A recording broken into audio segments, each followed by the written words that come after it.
Hello guys ulit. So, tatanungin ko kung mama ko bakit gusto niya magtanim ng ganitong kadaming halaman. So, bakit naisipan mo man na magtanim ng ganitong karaming halaman?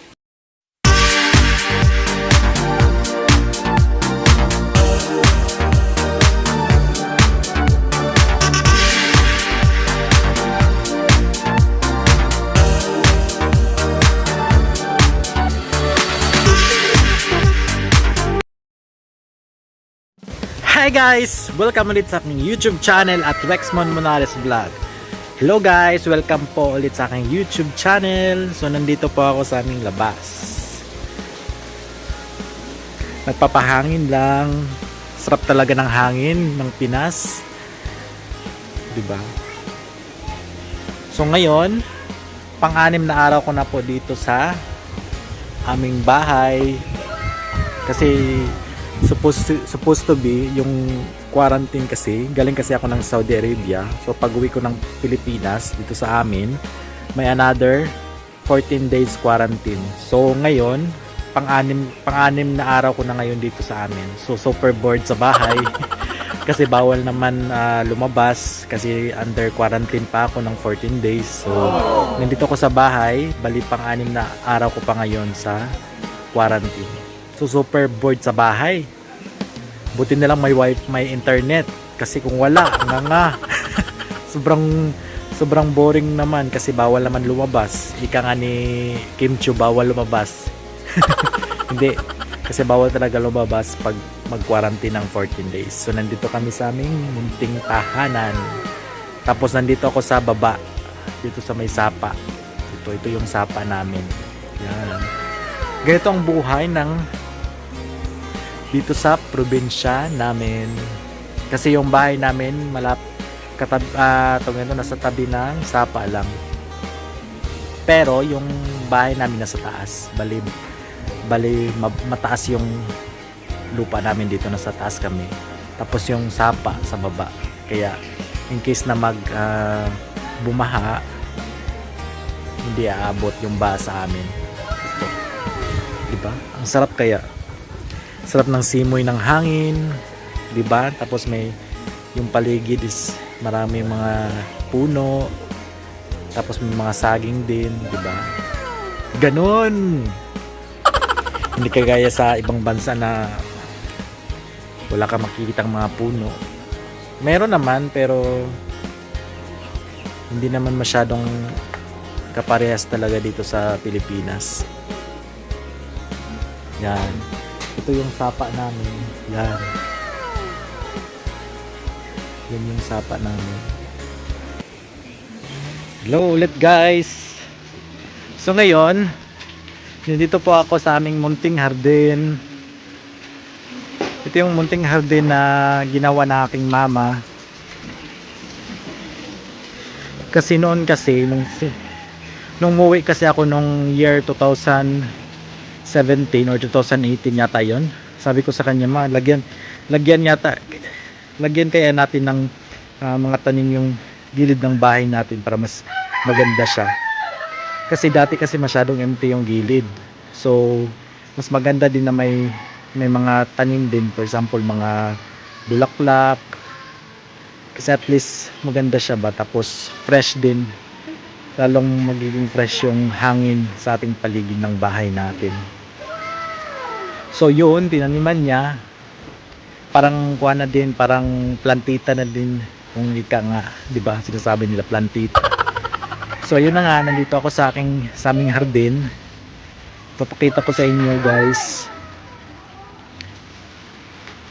Kasi ito yung sinasabi ng mama ko na marami daw siyang tanim. Guys, nandito po yung mama ko. So nandito po tayo sa aming hardin. So ngayon, tatanungin ko po siya regarding sa mga halaman niya. Kasi dati, sinabi ko kasi sa kanya na kasi dati is empty yung gilid namin. So sabi ko sa kanya, ma, magtanim kaya tayo ng mga halaman para mas at least mas fresh kasi yung bahay at maaliwalas at maganda din pag may mga tanim. So ngayon, after 2 years po doon sa Saudi, so ngayon, ito na yung result. So ito siya, ang dami kaya.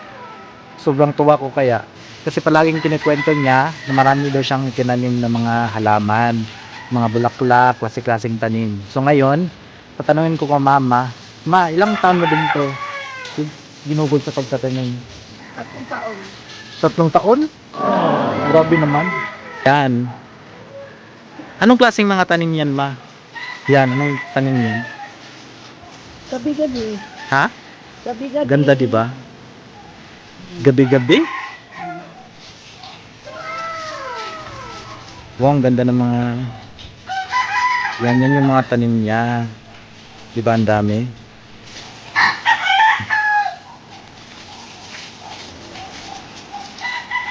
Yan.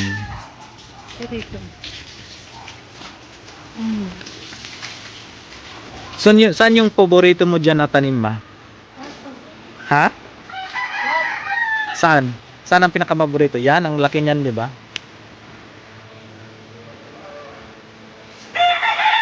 Ano yan? Anong pangalan yan? Ganda, di ba? Ang laki, oh, di ba? Certified plantita na talaga si mama. Yan, ito. Ano to? Anong tong tawag mo to? Saan mo yan nakuha noon? Binili mo? Saan? Sa garden. Garden pa rin. Sa mga garden. Magkano din ang bili mo noon nung una? Mura lang. Ha? Mura lang. Mura lang. Magkano?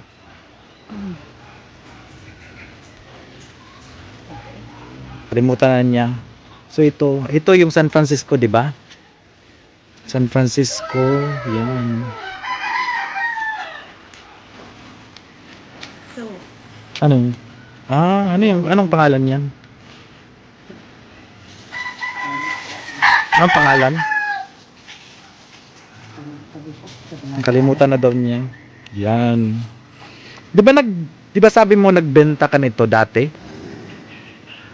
Ilang halaman na naibenta mo dati? marami na. Marami. Marami na? Yan. Tapos ito, pinalitan niya yung paso. Ibang ganda.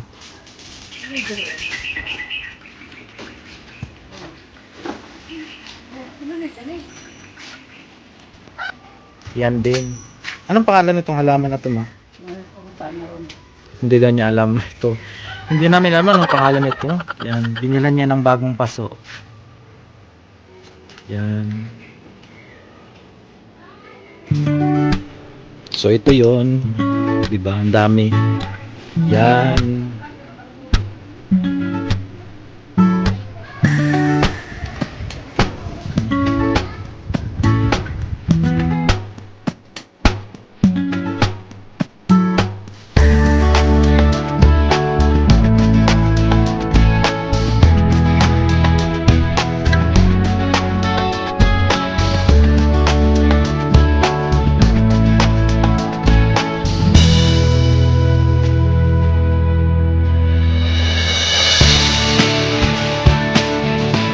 So guys, that's for today's video. So pinakita ko lang sa inyo ang munting hardin namin dito sa aming munting bahay.